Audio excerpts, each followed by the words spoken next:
Ξέρετε, είναι όπως είναι οι γονείς που πηγαίνουν στη δουλειά για να ασχοληθούν με τα παιδιά τους. Πηγαίνουν στη δουλειά να ασχοληθούν με τα παιδιά τους.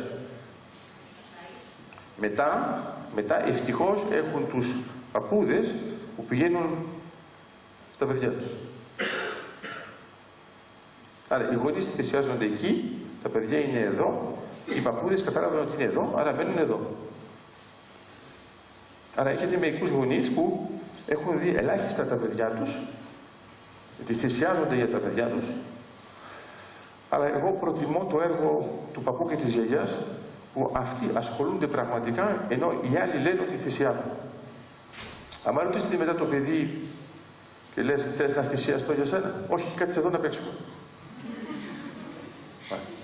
Άρα, τι έχει ενδιαφέρον? Είναι μερικές φορές τα πράγματα είναι τόσο κοντά μας που δεν είμαστε πια μαζί τους. Άρα κάτι που θέλω να σας πω με το λιμάνι. Τα λιμάνια δεν φτιάχνονται για να φεύγουμε. Φτιάχνονται για να επιστρέφουμε. Είναι πολύ εύκολο να φύγετε από την ξηρά και να πάτε στη θάλασσα.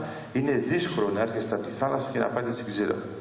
Άρα όλοι αυτοί που έφτιαξαν λιμάνια, το έφτιαξαν για να επιστρέψουν. Ο ελληνισμός είναι της επιστροφής. Ποιο είναι το πρόβλημα τώρα? Ο ελληνισμός όταν ξεχνάει τη θάλασσα έχει προβλήματα ξηράς. Ενώ όταν θυμάται τη θάλασσα έχει νίκες στην ξηρά. Μερικές φορές αναγκαστήκαμε να έχουμε εχθρούς που δεν θέλουν να μας αρπάξουν την πρόσβαση στη θάλασσα για να καταλάβουμε ότι είναι σημαντικό ότι έχουμε θάλασσα. Δηλαδή πρέπει να το σκεφτείτε αλλιώς. Θα θέλετε, ας πούμε, να αλλάξουμε χώρα και να είμαστε σε μια χώρα που δεν έχει θάλασσα και να μην έχουμε προβλήματα οικονομικά? Ας πούμε, εγώ προτείνω Ελβετία. Όχι λόγω σοκολάτας, αλλά λόγω ύψους. Άρα, για σηκώστε το χέρι πόσοι θέλουν να ζουν στην Ελβετία για να μην έχουν πια προβλήματα οικονομικά. Η κυρία εκεί πέρα έχει Ξαντιά, άρα της δίνω μια δεύτερη ευκαιρία. Ναι, γι' αυτό είστε εδώ τώρα. Είναι αυτό που σας έλεγα, είμαστε της επιστροφής. Άρα μας αρέσει να πηγαίνουμε για να ξανάρθουμε και μετά να το πούμε στους φίλους μας ότι πήγαμε. Δηλαδή το χειρότερο που μπορεί να συμβεί στην Έλληνα είναι να μην έχει φίλους να τους πει ότι πήγε κάπου.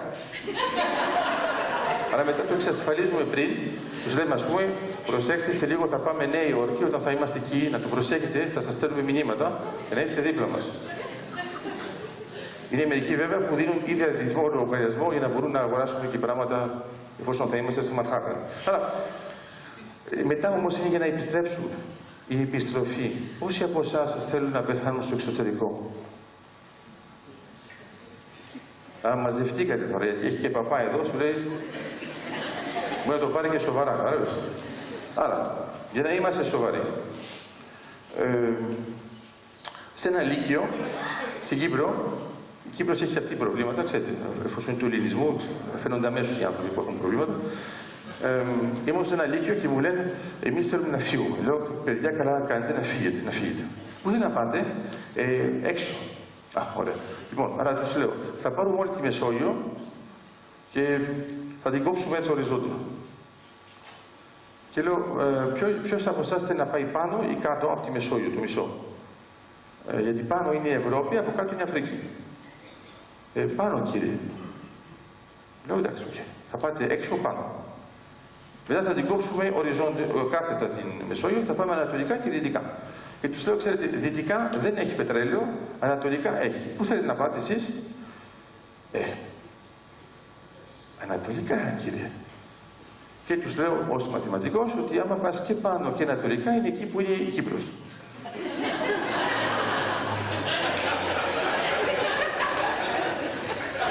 Άρα ξαφνικά λοιπόν αγχώνονται, σου λένε τι είναι αυτό το πράγμα πάλι, επιστρέψαμε χωρίς να το ξέρουμε. Τους λέω, κοιτάξτε, θα το κάνουμε αλλιώς, επειδή έχουμε τώρα δικαίωμα, ο Θεός τα επιτρέπει αυτά να σκεφτόμαστε, θα πάρουμε την Κύπρο, θα τη μετακινήσουμε τοπικά, γιατί είμαστε βέβαια μέσα στο 4ο όριο, και θα δούμε πόσο μεγάλη είναι η ΑΟΣ και ανάλογα πόσο μεγάλη είναι θα πάρουμε την καλύτερη. Αφήστε εκεί που είναι, κύριε. Λέω, αλλά καταλάβω λοιπόν, είσαστε ένα νησί όπου θέλετε να την αφήσουμε την ΑΟΣ εκεί που είναι και έχετε προορισμό άφιξης και αναχώρησης τον ίδιο. Μάλλον πρέπει να το ξανασκεφτείτε. Εδώ είναι το ίδιο για την Ελλάδα. Άρα, όπως ξέρετε, μας λένε ότι η Ελλάδα τρώει τα παιδιά της.